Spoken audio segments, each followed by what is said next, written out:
Bonjour à tous.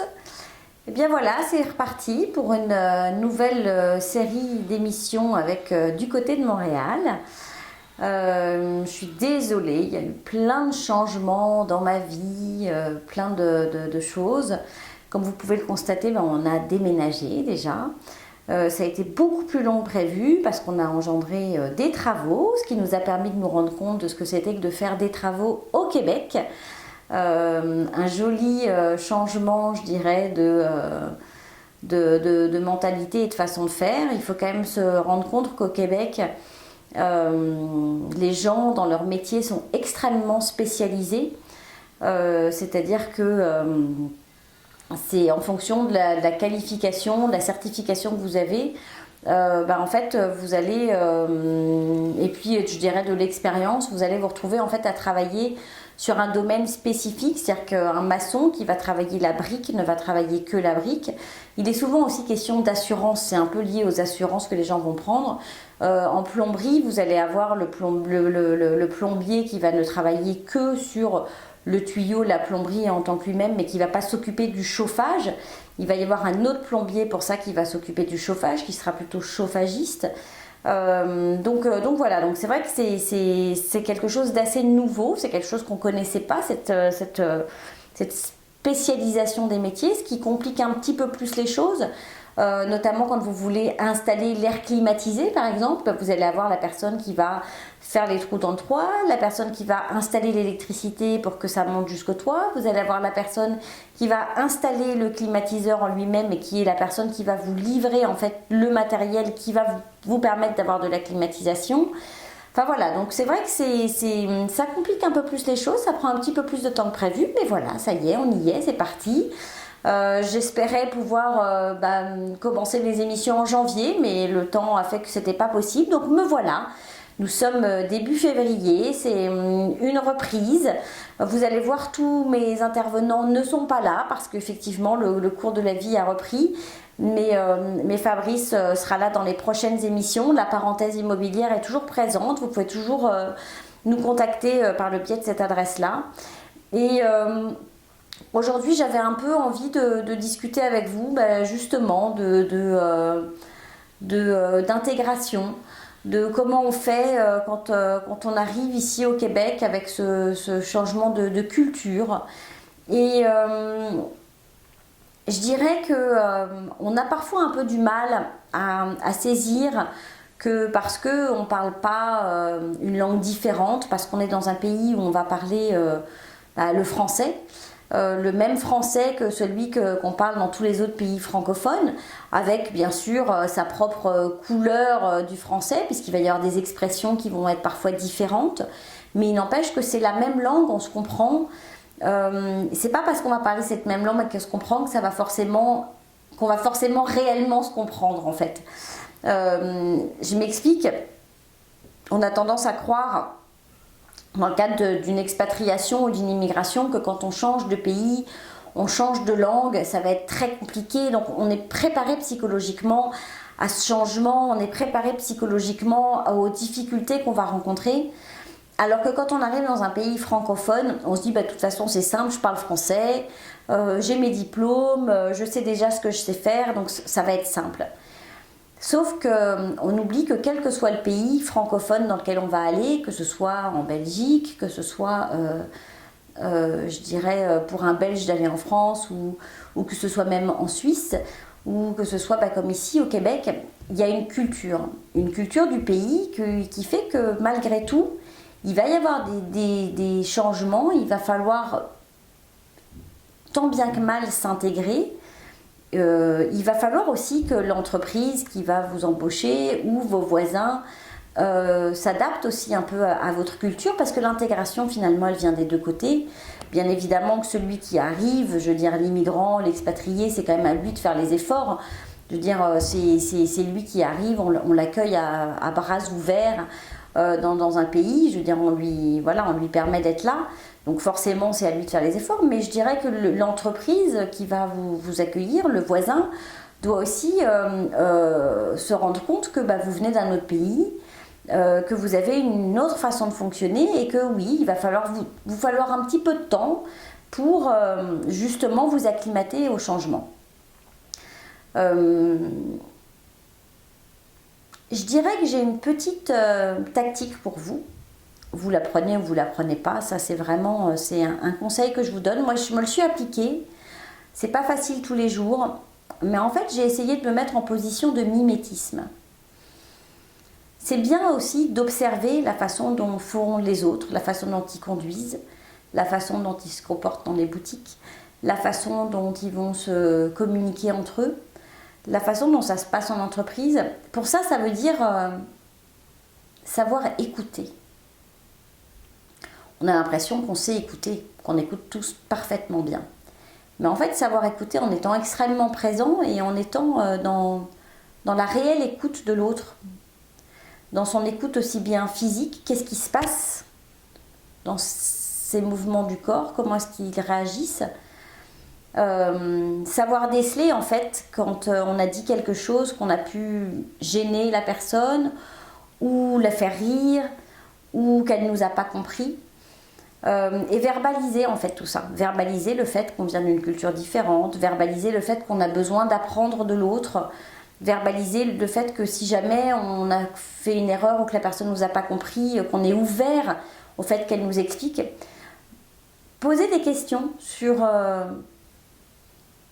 qu'est-ce qui marche pas, vraiment aller à la recherche de cette nouvelle culture qui va nous permettre en fait d'en prendre les codes et en prenant les codes, de savoir si on est fait pour cette culture, si on y est bien, et puis surtout finalement de réussir son intégration et puis réussir à ce que les autres nous aident aussi à nous intégrer, parce que c'est important d'avoir l'aide aussi de l'employeur, l'aide du voisin, l'aide des nouveaux amis que vous allez vous faire pour justement comprendre ce qui s'y passe. Donc voilà un peu pour ce moment et ces conseils que j'avais à vous donner. On va maintenant se retrouver avec Valérie qui est venue échanger avec vous. Vous allez voir, on a bien rigolé en enregistrant cette nouvelle émission. Et une fois de plus, il y a beaucoup d'informations qu'on vous donne. Je vous conseille de prendre peut-être un petit papier, un petit crayon pour noter les choses. Éventuellement de réécouter, parce qu'en fait, on réalise avec Valérie que vous nous reposez assez facilement les mêmes questions. Des questions sur des sujets qu'on a déjà traités. Alors ça ne nous dérange pas du tout d'en reparler. Au contraire, on adore ça. Mais c'est vrai que voilà, je vous conseille quand on arrive sur les quelques instants, Valérie, éventuellement de prendre des notes, de réécouter plusieurs fois, d'échanger avec votre conjoint si vous écoutez ensemble pour voir si vous avez entendu les mêmes choses. Donc voilà, parce que c'est vrai qu'on vous donne quand même beaucoup d'informations. Maintenant, sachez que Valérie, si vous avez besoin de ses conseils et si vous avez besoin surtout de son aide, elle peut vraiment complètement vous aider dans la création de votre dossier d'immigration. Par contre, c'est sûr que ça a un prix. Je le dis vraiment hors la présence de Valérie pour ne pas la mettre mal à l'aise. Mais c'est vrai qu'elle ne travaille pas gratuitement. Et donc, qui dit utiliser les services de Valérie, qui dit lui envoyer des courriels, dit aussi quelque part rémunérer son service, rémunérer son travail. Rémunérer son travail, ça en passe par le fait que vous pouvez prendre tout simplement 30 minutes, 1 heure par Skype. Elle ne va pas vous facturer une fortune, mais ça va être 30 minutes, 1 heure où vous allez vraiment passer du temps avec elle. Elle va étudier vraiment votre cas de façon très professionnelle et vous conseiller. Ça peut être aussi simplement prendre le temps de regarder entièrement votre dossier avant que vous l'envoyiez et donc s'assurer qu'il est complet et que vous y avez bien mis tous les documents. Donc voilà, c'est des petites choses comme ça. Je pense que ça coûte effectivement un petit peu d'argent et en même temps ça n'en coûte pas tant que ça. Et puis vous pouvez aussi faire le choix de passer entièrement par elle, de lui confier tout votre dossier d'immigration pour qu'elle s'occupe de vos visas et de vos permis. Ça, il n'y a pas de souci.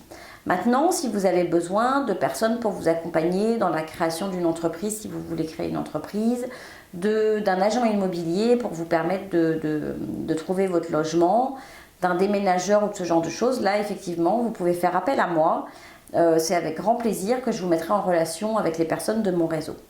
Voilà, écoutez, on se retrouve tout de suite après la pause avec Valérie. À tout de suite.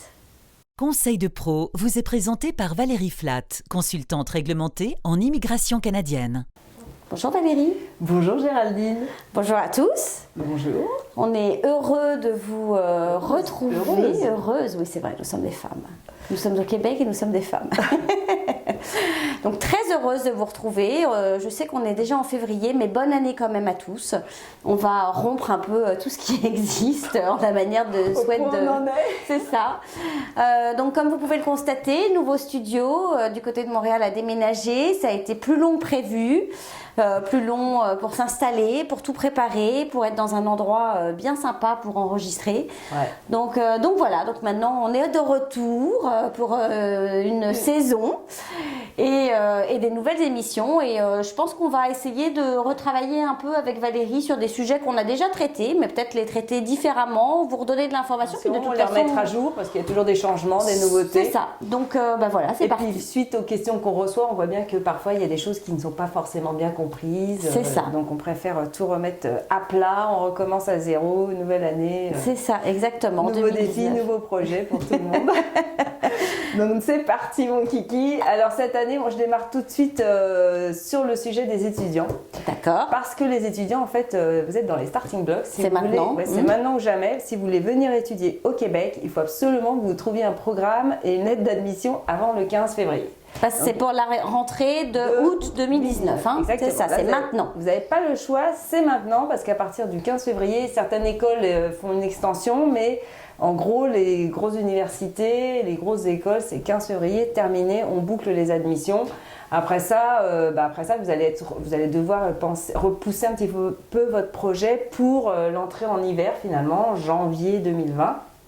Alors, sachant qu'il existe donc le programme universitaire, le programme des cégeps aussi. Oui, collégial. C'est ça. Et en tant qu'adulte ou jeune adulte, vous avez le droit au cégep. Oui. Et pour le cégep, en fait, il faut donc s'inscrire sur le SRAM et obtenir une lettre d'admission des écoles. Voilà. Et puis pour l'université, oui, vous pouvez contacter le cégep directement. D'accord. Ok. Il y a une coordinatrice d'ailleurs des étudiants étrangers. Vous pouvez la contacter. Si vous voulez un nom, contactez-moi, je vous donnerai son nom. C'est une coordinatrice de toutes les inscriptions des étudiants étrangers dans les cégeps. Génial. Donc elle peut vous aider, elle peut vous orienter, c'est son job. Bon, voilà, c'est ça. Donc elle peut vous aider à... Je pense pas que j'ai le droit de donner son nom comme ça, donc je préférais que... De toute façon, si c'est la personne à laquelle je pense, on va l'interviewer bientôt, c'est ça ? Non, c'est pas elle. Ah non, c'est pas elle. C'en est une autre. Mais éventuellement, je lui demanderai si je peux diffuser la son citer, nom. d'accord. Exactement. Là, je ne vais pas le faire pour des raisons, effectivement, privées, c'est ça. Mais si je peux la citer, je donnerai volontiers son nom et de toute manière, je peux vous donner ses coordonnées par email. Donc, envoyez-moi un petit courriel si vous voulez ses coordonnées. Mais elle, effectivement, elle va vous aider à vous trouver le bon cégep et puis vous aider dans l'admission. Génial. Ok. Elle, c'est sa particularité. Donc voilà. Et pour l'université, on contacte directement l'université. Vous contactez directement l'université. Il y a toujours un bureau d'admission. Ils vont vous faire parvenir, c'est un formulaire. Généralement, vous devez payer des frais d'admission, d'inscription. Ah oui, pour les cégeps, c'est pareil. Toujours pareil. Et c'est pas remboursable que vous soyez pris. Que vous soyez pris ou pas pris, c'est pas remboursable. Alors sachez que vous pouvez faire plusieurs demandes d'admission, mais qu'à chaque fois, on va vous faire payer les frais d'inscription. Exactement. Et puis quel que soit le nombre d'universités, le nombre de collèges, cégeps, etc. Vous allez payer. Ourac, ici, c'est la carte de crédit marche bien. C'est ça. Elle chauffe. Bon, en même temps, pour les cégeps publics, je crois que ça tourne entre 30 et 50 $. Oui, c'est pas cher. Même les universités, ça tourne autour de 200 max. C'est ça. On va sortir votre dossier, on va le regarder, on va l'étudier. Bon, ça coûte un petit peu d'argent parce qu'on fait travailler quelqu'un pour le faire. Voilà. Mais par contre, vous pouvez faire plusieurs demandes en parallèle. Donc, vous pouvez vous donner plusieurs chances d'être admis. Si vous dites, bon là, ça va peut-être pas passer dans celle-là, donnez-vous vite un plan B, une petite chance dans une autre école. Si vous pensez que vos notes, parce que suivant les programmes, il y a une histoire de notes. C'est ça, qui est important. Qui est importante, d'expérience. Si vous n'avez pas forcément fait votre formation dans tel domaine, puis que tout d'un coup vous voulez changer de domaine de formation, ils vont regarder si vous avez de l'expérience au moins, ou si vous m'avez montré de l'intérêt. C'est ça. N'oubliez pas de faire une lettre de motivation. C'est pas toujours demandé, mais la lettre de motivation. Voilà, je pense que et à bien la tourner, à bien la formuler, à expliquer vraiment ce qui vous passionne, pourquoi est-ce que vous voulez le faire, en quoi c'est important pour vous, pourquoi est-ce que vous avez choisi éventuellement cet établissement, la notoriété de l'établissement. N'hésitez pas à, voilà, à les mettre aussi, à leur lancer des fleurs, hein, voilà, c'est ça, parce que ça va leur faire plaisir. Mais il ne faut pas non plus qu'elles fassent 2 pages, hein, mais voilà, je pense qu'une jolie lettre de motivation, je dirais quoi, une 15-20 lignes, enfin quelque chose de... Mais il faut que ce soit assez percutant, c'est important. C'est important. Et puis surtout, comment s'inscrit cette formation dans votre vie? C'est-à-dire que, à quoi va vous servir cette formation? Si vous faites juste la formation parce que vous voulez venir au Québec, ça ne marchera pas. Donc il faut bien se dire, il y en a, ils me disent, moi j'ai été refusée, j'ai été acceptée, la lettre, j'ai eu le CAQ, mais au moment du permis d'études, j'ai été refusée. Oui, parce que l'agent, il va regarder de toute manière si vos études s'inscrivent dans un plan de vie. C'est ça. Donc si tout d'un coup vous changez complètement votre vie et puis que l'agent il se dit non mais ils le font juste pour venir au Québec, c'est sûr que ça va être refusé au bout du bout. Donc commencez par déjà voir est-ce que ça fait du sens, est-ce que j'ai un plan derrière, et puis surtout que ça va être fatigant de vous inscrire dans un programme d'études. Si c'est un cégep et que c'est ce qu'on appelle le DEC, ça va être sur 3 ans, mais aussi c'est l'université pour 2 ans. Quelque part, vous vous inscrivez dans un programme où vous allez avoir un permis d'études sur la durée de ce programme. Oui. Si au final ce programme ne vous plaît pas et que vous y allez à reculons ou voir que vous n'y allez plus, bah déjà si vous y allez plus, il y aura un problème. C'est ça. Ouais. Donc il faut vraiment que, oui, c'est ce que tu dis, que ça s'inscrive dans un projet de vie, que ça s'inscrive dans quelque chose qui vous passionne. Aussi. Et que ce soit vraiment un désir en tous les cas, que ce soit à 18 ans, à 17 ans, à 45 ans. Voilà, enfin je veux dire... Il faut que ça s'inscrive dans quelque chose qui vous convient. Il ne faut pas que vous ayez... voilà. Et puis l'autre point important, c'est que... je ne sais plus. Tu m'as coupé dans mon idée. Ah, excuse-moi. Non, c'est pas grave. Mais non, donc la petite lettre de motivation, super important. Pour l'inscription et pour par la suite, il faut que ce soit... Il faut que vous pensiez qu'il n'y a pas juste l'admission. Après ça, il y a la demande de CAQ. Oui. On va vous demander la même petite lettre de motivation. Et après ça, la demande de permis d'études ou rebelote petite lettre de motivation. Oui, c'est ça. Et tu parlais, en fait, quand je t'ai coupé... du douanier et de c'est ça, l'agent qui va prendre la décision, il va voir. Ah non, c'est ça que je voulais vous dire, c'est que rappelez-vous que vous faites une demande de résidence temporaire. Ah oui, donc très important. Mais oui, c'est très important. Ne dites pas que vous allez rester. Mais non, on ne dit pas je fais mes études pour pouvoir venir au Québec. Non, je fais mes études pour pouvoir m'établir plus tard dans mon pays d'origine et ouvrir un business, grandir au sein de la société pour laquelle je travaille. Il faut que quelque part ça apporte quelque chose dans votre pays, pas au Québec. C'est pas dans cet objectif-là qu'on vous prend au départ. Mais vous avez choisi cette université parce que c'est un programme international qui va vous permettre de une nouvelle expérience, un partage d'expérience, d'en apprendre d'une nouvelle culture, et que vous pensez que c'est quelque chose qui est important pour votre vie future également, de découvrir un autre pays. Ouais, donc réfléchissez bien à ce que vous faites, parce que c'est sûr, si vous faites une formation sur un métier qui clairement dans votre pays n'a aucun avenir, c'est vrai que l'agent, au moment de prendre la décision sur votre permis d'études, il va se dire « mais ça n'a aucun rapport. Ça n'a aucun sens. Cette formation ne va rien lui apporter dans son pays d'origine. » C'est ça. Donc peut-être qu'au Québec, effectivement, ça a de l'intérêt, mais pas forcément dans votre pays d'origine. Et au départ, la décision, elle est prise sur ce que ça va vous apporter à vous, dans votre pays d'origine, après la formation. C'est ça. Donc il faut bien réfléchir à ce qu'on fait. On ne fait pas les choses. On ne fait pas des études pour venir au Québec juste pour venir au Québec. On fait des études parce qu'on y a un intérêt, on y trouve. Parce que si jamais, parce que de toute manière, au départ, vous venez pour des études, donc c'est temporaire, il se passe ce qui se passe. Mais si jamais, pour n'importe quelle raison, vous devez de toute manière retourner dans vos pays d'origine, il faut qu'effectivement les études elles servent à quelque chose. C'est ça. On ne va pas débourser non plus, parce que suivant le pays d'où vous venez, les études elles coûtent plus ou moins cher. C'est-à-dire qu'il y a des accords France-Québec. Maintenant, pour le Maghreb, il n'y a pas du tout d'accord. Et les études, ça monte très très vite, entre 12 000 au cégep et 20 000 et plus à l'université. Donc, il faut vite réfléchir à ce qu'on fait. C'est ça. Il ne faut pas juste prendre des études pour rien, débourser de l'argent et puis finalement espérer que vous allez pouvoir tout arrêter comme ça, vous désinscrire, récupérer votre argent. Non. Une fois que c'est payé, vous ne récupérez absolument rien. Je vous le dis, moi j'en ai fait l'expérience. où je voulais faire des études il y a 2 ans. Je me suis inscrite, on m'avait dit qu'il n'y avait pas de problème. Et comme je n'avais pas de statut de résident permanent, mais que j'avais un statut temporaire, et que les études que je voulais, c'était uniquement pour les résidents permanents, on m'avait dit, oh bah si, il n'y a pas de problème, parce que de toute façon, au moment où vous passerez l'examen, vous serez résident permanent. Bah non, ça n'a pas marché. Ça n'a pas marché. L'admission générale, la direction a dit, mais non, pas du tout. D'ailleurs, la personne a été renvoyée. Ah d'accord. Donc, puis moi, j'ai jamais récupéré mon argent. Donc, comme ça, tout va bien. Ah d'accord. Donc non, faut faire attention à ce qu'on fait, où on met son argent. Et puis surtout, effectivement, inscrire cette formation dans une ligne de vie. C'est ça. Ça, c'est très important. Donc après ça, les étapes, bon ça on les a déjà vues, je vais juste leur passer rapidement. Une fois que vous avez votre lettre d'admission, hop, on envoie sa demande de CAQ. Alors c'est une lettre d'admission de l'école, de l'université. Oui, très importante. Il y a un exemple de lettre d'admission sur le site de CIC, de CIC. Allez la chercher si l'école ne sait pas comment la rédiger. Il y a vraiment l'exemple, hop, vous leur envoyez, ils en font, au moins ils pourront... Mais est-ce que cette lettre d'admission signifie qu'ils vous acceptent de toute façon dans le programme? Oui, alors il y a des lettres d'admission conditionnelles, c'est-à-dire qu'il y a des étudiants par exemple qui sont en phase de terminer leur diplôme, ils vont terminer en juin, mais ils voudraient commencer en août ici.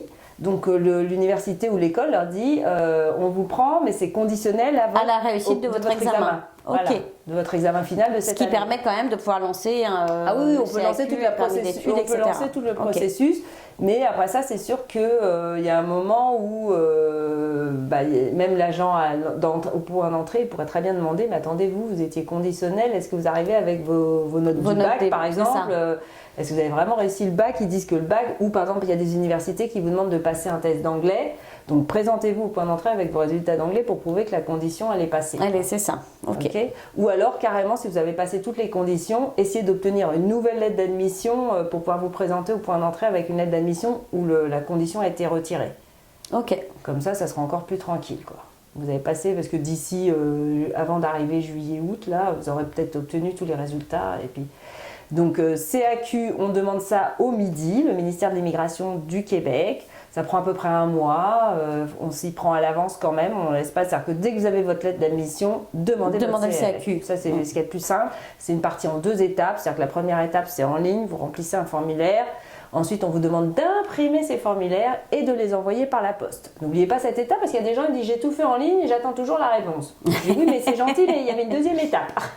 C'est mignon, c'est mignon. Ça. Donc ils attendent, mais ils n'attendent rien du tout parce qu'en fait, il y a une 2e étape qui demande de tout imprimer et de renvoyer par la poste. Avec d'autres documents, suivant le pays d'où vous venez, vous allez devoir ou non démontrer votre capacité financière à cette étape.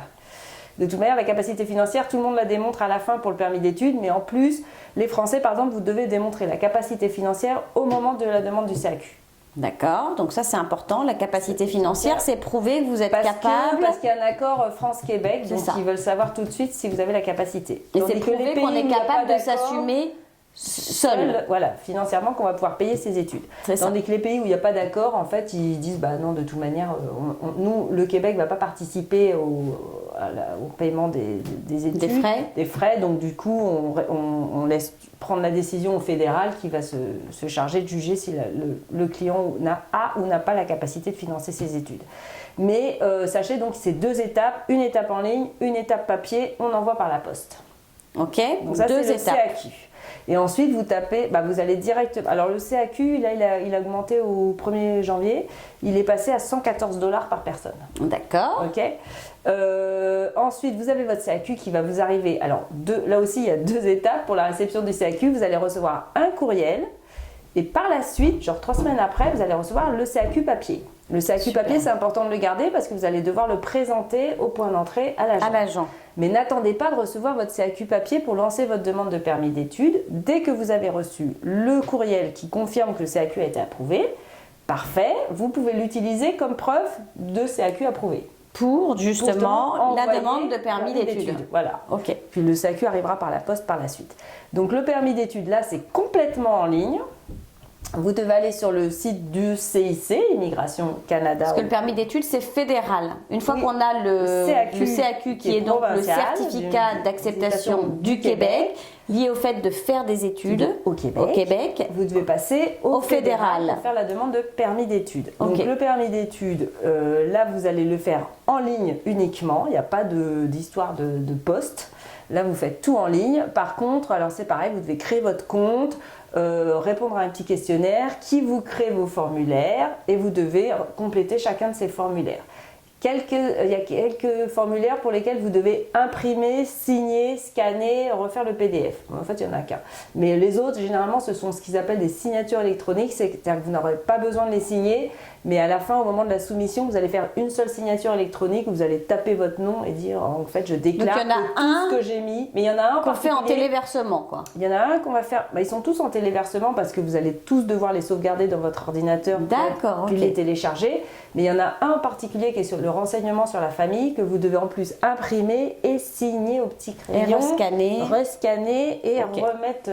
Donc c'est vrai qu'il faut être un petit peu informaticien. Vigilant et savoir se servir d'un ordinateur. Ouais, c'est sûr que si on des outils, ouais, exactement. Bon, en 2019, il faut quand même mieux savoir se servir d'un ordinateur. Je dirais, si on veut vivre dans la société dans laquelle on est. C'est vrai. Mais enfin bon, voilà. Donc là, ça peut être un peu challenging. Voilà. C'est la seule partie où on peut rencontrer quelques difficultés, mais c'est tout. Après ça, vous soumettez votre demande et là, ça part. Donc selon votre pays d'origine, ça part dans tel ou tel bureau. Généralement, il y a un bureau par pays, mais il y a des pays pour lesquels ça repart sur d'autres pays. Et ça met alors là, attention, ça peut mettre entre 2 semaines pour certains pays comme la France à 8 semaines, voire 10 semaines, comme par exemple le Brésil. Mais le Maghreb, c'est un peu plus long aussi. C'est toujours 2 mois aussi d'attente. Donc il faut faire très attention. Regardez bien les délais de traitement dans le moteur de recherche, tapez délai de traitement, rentrez la ville, le bureau qui correspond en fait à votre pays et puis regardez que franchement combien de temps ça va prendre parce que si vous y mettez en mai, juin et puis que ça met 2-3 mois, vous n'allez pas recevoir votre permis d'études pour la rentrée scolaire. C'est ça. Sachant qu'il y a des universités, des écoles qui imposent que vous ayez votre permis d'études le premier jour de classe. Il y en a d'autres qui vous donnent 15 jours de délai et voilà quoi. Et si vous ne l'avez pas reçu entre-temps, ils vous mettent dehors et vous avez perdu votre argent, votre inscription et votre statut d'étudiant. Parce que sachez que si vous n'êtes pas étudiant à plein temps, vous cessez de l'être, vous perdez votre statut. Donc vous n'êtes plus rien. Vous n'êtes plus rien, vous avez 90 jours éventuellement pour faire une restauration de statut en tant que visiteur, mais voilà quoi. Donc, et en tant que visiteur, rien, on ne peut pas travailler, on ne peut pas étudier. C'est ça. Donc c'est pas idéal. Donc, on peut quand même chercher du travail? C'est légal ça? On peut faire de la prospection, quoi, mais on ne peut rien faire de plus parce que le temps de demander. Alors, un permis d'études en ce moment, c'est 6 mois d'attente. Donc, je veux dire, on n'a aucun intérêt à attendre 6 mois ici. Un permis de travail, tu veux dire. Un permis de travail, je veux dire. Un permis de travail, c'est 6 mois d'attente. Ah oui, c'est ça. Donc, même quelqu'un qui est là, qui va prospecter, de toute façon, pour obtenir son permis, il mettra 6 mois. Oui, si c'est un travailleur régulier, quoi. Après, ça, ce sera l'objet d'une autre émission. Mais en même temps, voilà. Donc, je dis, le statut d'étudiant, il se perd facilement. Donc, Et on est d'accord que quelqu'un qui est inscrit, qui ne va plus aux études, il va être déclaré comme n'étant plus aux l'université études. Le déclare tout de suite. C'est ça. Dès que l'étudiant n'arrive plus en cours, l'école où ils sont obligés d'aller le déclarer à Immigration Canada que l'étudiant a cessé d'être étudiant. Donc CIC le sait tout de suite. Donc pas la peine de se dire tiens je vais venir en tant qu'étudiant puis au bout de 2 semaines je lâche mes études puis je serai sur place. Non, ça va pas marcher. Non, on ne fait pas ça d'ailleurs. Non. Et par contre, on s'implique dans ces études parce qu'ici, les études, c'est du sérieux, c'est prenant. On travaille. Il ne faut pas se dire, tiens, je vais avoir droit de travailler 20 heures pendant semaine pendant les sessions. Vous n'aurez jamais le temps de travailler 20 heures semaine. Il ne faut pas se faire à part quelques programmes où effectivement, ou alors vous avez déjà suivi un peu cette formation. Pour vous, c'est juste de la remise à niveau. Mais franchement, vous n'aurez jamais le temps d'aller travailler 20 heures semaine, à moins d'être vraiment crevé, quoi. Vous allez avoir vraiment du mal à faire les deux, quoi. Et suivre les projets, parce qu'en fait, c'est même pas tellement du temps d'études. C'est des très très gros projets. Ce sont des projets, on vous fait travailler sur des projets en groupe, en plus, donc vous dépendez de d'autres personnes qui vont vous dire réunion demain, entre 4 et 9, on bosse. Donc l'employeur qui vous attendait, déjà vous allez l'appeler en disant je peux pas travailler demain parce que j'ai un projet de groupe. Donc voilà, c'est que des projets de groupe. Et puis maintenant les Québécois travaillent en même temps qu'ils font leurs études. Oui, ils y arrivent. Donc si les Québécois y arrivent, Oui, c'est vrai. Il n'y a pas de raison. on devrait être capable d'y arriver. Mais ça demande un investissement colossal. Et c'est vrai que les Québécois qui font ça en faisant leurs études, généralement, n'ont pas d'enfants. Non, ils n'ont pas d'enfants. Donc si et vous puis ils arrivez... travaillent jusqu'à pas d'heure. C'est ça, et travaillent jusqu'à pas d'heure. Si vous arrivez avec une famille, des enfants, que vous avez besoin de ces 20 heures pour vivre, et qu'en plus il y a les études, etc., Ça va être dur. Ça voilà. va être dur. Enfin, la bonne nouvelle, c'est que rappelez-vous que si vous venez avec un conjoint, le conjoint a droit au permis de travail ouvert. Ouvert, Voilà. c'est ça. Les enfants viennent avec CAQ, permis d'études aussi, à partir de mieux, 5 ans. c'est ça. C'est mieux. C'est mieux. Au minimum, le CAQ et le visa de visiteur ou la VE suivant le pays d'où vous venez. Mais au mieux, moi je dirais, partez tout de suite pour des permis d'études parce qu'au point d'entrée, l'agent il peut vous donner que 6 mois pour l'enfant. Et là, tous les 6 mois, vous allez devoir refaire des formulaires, repayer 100 $. Moi je dis, franchement, si vous venez étudier pour 3 ans, demandez tout de suite le permis d'études de 3 ans pour les enfants, vous allez être tranquille, quoi. C'est sûr. Sur la durée, vous allez y gagner en argent. Et en temps. et en stress. Et en stress. Donc allez-y, quoi. Et puis sinon, le conjoint, rappelez-vous aussi que dès que il y a des études qualifiantes et des études non qualifiantes, ça on en reparlera dans une autre émission, mais que le conjoint aussi peut se qualifier après 12 mois de travail pour la résidence permanente. Ça, c'est nouveau, hein. C'est nouveau depuis août 2018. C'est ça, Voilà. c'est ça. C'était quelque chose qui était sorti. Ouais. Donc c'est très intéressant de faire ce projet à deux en se disant moi je recommence mes études, toi tu travailles et au bout d'un an on pourra lancer la résidence permanente. Sachant qu'on n'a pas ses études quand même, hein, c'est pas non plus quel que soit le travail cette fois-ci, il n'y a pas de catégorie. Quel que soit le travail. Okay, donc on avait déjà fait semaine. une émission là-dessus, mais c'est vrai que c'est bien de vous le rafraîchir. C'est vrai que ça date d'août, donc c'est plus tellement nouveau. Mais bon, quand même, c'est bien de vous le redire. Il y en a qui ne le savent pas, qui restent sur les anciennes réglementations. Voilà. Donc pensez-y, c'est un projet en plus où les deux peuvent en tirer profit. C'est ça. Et puis les enfants aussi. On ne parlera même pas des enfants qui, eux, sont généralement très contents. donc voilà pour le démarrer cette année. Voilà nos recommandations. Foncez sur les études. Vous avez 15 jours. C'est ça, c'est maintenant les inscriptions pas 15 et jours, pas parce après. que vous avez plutôt que 10 jours. Mais bon, c'est pas grave. C'est pas allez-y. jusqu'au 1er mars? Non, généralement, il y a des universités qui ferment déjà au 15 février. Il y en a, effectivement, il y a certains programmes qui vont continuer jusqu'à la fin février, mais... Bon, alors, FISA, c'est maintenant, et c'est pour ça qu'on voulait vous parler faire d'études cette semaine. Voilà. Génial, merci Valérie. De rien, Géraldine. Et puis, à la semaine prochaine.